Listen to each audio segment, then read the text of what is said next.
સુરતમાં 222 તોલાના સોનાથી લખવામાં આવી છે સુવર્ણ રામાયણના મુખ્ય પાનું ચાંદીનું અને તેના પર 20 તોલાના રામની મૂર્તિ સાથે 10 કિલો ચાંદી, 4000 હીરા માણેક પણ જડવામાં આવ્યા છે।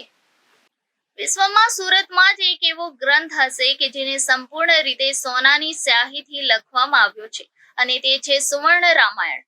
વાલ્મીકી દ્વારા લખાયેલ રામાયણમાં ભગવાન રામના સુવર્ણકાળનો ઉલ્લેખ કરવામાં આવ્યો છે, પરંતુ સુરતના એક એવા રામ ભક્ત છે જેમણે ભગવાન રામના સુવર્ણકાળ આયુષ્યને રામાયણ પુસ્તકમાં સોનાની ઇંકથી લખ્યો છે। દુર્લભ કહી શકાય એવી આ સુવર્ણ રામાયણમાં 222 તોલા સોનાના સાથે હીરા માણેક પણ જડવામાં આવ્યા છે।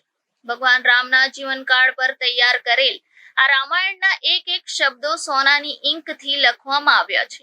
530 પાનાની અને 222 તોલા સોનાથી તૈયાર કરવામાં આવેલ આ રામાયણના મુખ્ય પાનું ચાંદીનું બનાવવામાં આવ્યું છે।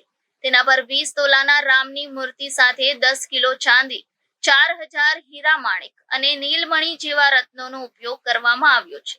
સુરતના ભેસ્તાન વિસ્તારમાં આવેલ રામકુંજમાં રહેતા દંપતી રાજેશ કુમાર ભક્ત અને ઇન્દિરાબેન ભક્ત હાલ આ સુવર્ણ રામાયણનું જતન કરી રહ્યા છે। તેમનું કહેવું છે કે આ રામાયણ તેમના દાદા દ્વારા બનાવવામાં આવી હતી। રાજેશભાઈના દાદા સ્વર્ગવાસી રામભાઈ કોકડભાઈ ભક્ત રામના ભક્ત હોવાથી તેમને વર્ષ 1981માં તેઓએ આ રામાયણ બનાવી હતી અને પુસ્તક વર્ષ 1981માં પુષ્ય નક્ષત્રના દિવસો 9 કલાકમાં 40 લોકો દ્વારા તૈયાર થઈ હોવાનું કહેવામાં આવે છે। હીરા અને અન્ય કિંમતી રત્નોથી સજ્જ સોનાની રામાયણને વર્ષમાં માત્ર એક જ વાર રામનવમીના અવસરે જાહેર જનતા માટે બહાર લાવવામાં આવે છે અને પછી તેને બેંકમાં પાછું મૂકવામાં આવે છે। 222 તોલા સોનું અને 19 કિલોના વજનવાળી આ રામાયણ તૈયાર કરવા માટે તેને પેપર ખાસ જર્મનીથી મંગાવ્યા હોવાનું કહેવામાં આવે છે। જર્મનીના આ કાગળ એટલા સફેદ છે કે હાથ લાગે તો પણ એના પર કોઈ ડાઘ લાગતો નથી।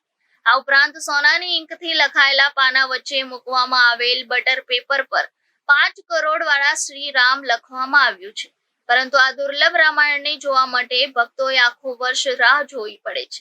Reporter Arvind Rathod, Janadesh news, Surat.